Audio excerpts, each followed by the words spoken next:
کیا آپ نے کبھی سوچا ہے کہ کائنات میں ہر چیز اپنے متوازن نظام میں کیوں ہے؟ کرائے ارض پر کشش ثقل کی بے مثال قوت میں اللہ کی عظیم نشانی کو دریافت کریں جو خالق کی گواہی دیتی ہے۔ کیا آپ نے کبھی کائنات کے اس عظیم توازن پر غور کیا ہے؟ وہ قوت جو ہمیں زمین پر تھامے ہوئے ہے، ستاروں کو ان کے مدار میں رکھتی ہے اور کہکشاؤں کو ایک ساتھ باندھے رکھتی ہے۔ کیا یہ محض ایک اتفاقی حادثہ ہے یا اس کے پیچھے ایک گہرا حیران کن ڈیزائن چھپا ہے؟ آج ہم اللہ کی نشانیوں کو کشش ثقلہ کے اس غیر معمولی توازن میں تلاش کریں گے، ایسے حقائق جو آپ کے ذہن کو چکرا دیں گے۔ کاشکشاں کا مستقل گریویٹیشنل کانسٹنٹ جی ایک ناقابل یقین حد تک باریک بینی سے طے شدہ قدر ہے۔ اگر یہ مستقل 1 ارب ارب ارب ارب ارب ارب 10-60 حصوں میں سے صرف ایک حصہ بھی مختلف ہوتا تو کائنات یا تو اپنے اندر ہی سمٹ جاتی یا اتنی تیزی سے پھیلتی کہ ستارے اور کاشکشاں کبھی بن ہی نہ پاتی۔ کیا یہ محض ایک اتفاق ہے کہ یہ قدر زندگی کے لیے بالکل صحیح ہے؟ کائنات میں ڈارک انرجی کی موجودگی، جسے کاسمولوجیکل کانسٹنٹ سے ظاہر کیا جاتا ہے، کشش ثقیل کے خلاف کام کرتی ہے۔ اس کی قدر نظریاتی پیش گوئیوں سے 10⁻120 گنا چھوٹی ہے۔ اگر یہ قدر تھوڑی سی بھی زیادہ ہوتی تو کائنات اتنی تیزی سے پھیلتی کہ ستارے اور کہکشاں کبھی وجود میں نہ آ پاتی۔ یہ ریاضیاتی ناممکنات کا ایک معجزہ ہے۔ جیونز انسٹیبلٹی کا اصول بتاتا ہے کہ ستارے کیسے بنتے ہیں۔ یہ کشش ثقل کے سکڑنے اور گیس کے اندرونی دباؤ کے درمیان ایک انتہائی نازک توازن ہے۔ اگر کشش ثقل تھوڑی سی بھی کمزور ہوتی تو گیس کے بادل کبھی ستاروں میں تبدیل نہ ہوتے، اور اگر تھوڑی سی بھی مضبوط ہوتی تو وہ فوراً بلیک ہولز بن جاتے۔ یہ توازن ہی ستاروں کی تخلیق کا زمانہ ہے۔ زمین کی کشش ثقل کی قوت ہمارے ماحول کو برقرار رکھنے کے لیے بالکل موزوں ہے۔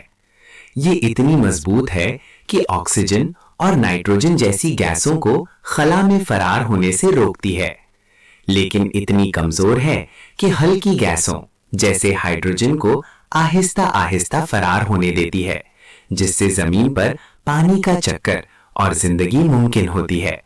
کیا یہ صرف ایک حادثہ ہے کہ زمین کی کشش ثقل اتنی کامل ہے؟ چاند کی کششیں ثقل زمین پر سمندروں میں مد و جزر پیدا کرتی ہے۔ یہ مد و جزر نہ صرف سمندری حیات کے لیے اہم ہے بلکہ زمین کی گردش کی رفتار کو بھی آہستہ کرتے ہیں، جس سے زمین کا محور مستحکم رہتا ہے۔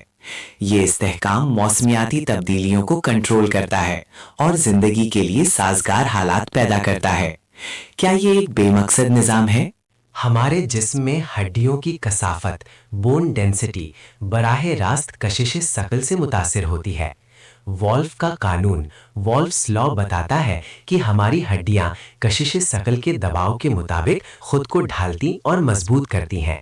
خلا میں جانے والے خلا بازوں کی ہڈیاں تیزی سے کمزور ہوتی ہیں، جو اس بات کا ثبوت ہے کہ ہمارا جسم زمین کی مخصوص کشش ثقل کے لیے ڈیزائن کیا گیا ہے۔